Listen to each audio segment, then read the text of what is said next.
तुमचंच काय कवाच जाणं ऐकायला गलबला. प्रत्येकाच्याच घरामध्ये ते धिंगाणा चालू आहे. फक्त बायासारख्या मसाल्याचं बोललं की तोड दिसते. काय माहिती आता पहा तुम्हीच पहा. बापू एवढा धिंगाणा करा काय झाले ते रोट्याच होता घेऊ कुठके उकडून खाना गुळाचे. हा?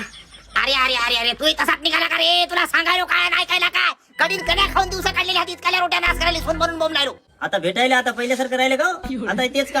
आता भेटायला गांडीहून गंगा चालली म्हणून तुम्हाला त्याची अप्रूपबाई वाटणं झाली. मात्र शेणाची जेवारी धू धू आम्ही दिवसा काढलेली हात तुम्हाला काय सांगून फायदा आहे रे? बाबा माणसं काऊन जमले काय भानगडीचा पाय आणला पोरीने.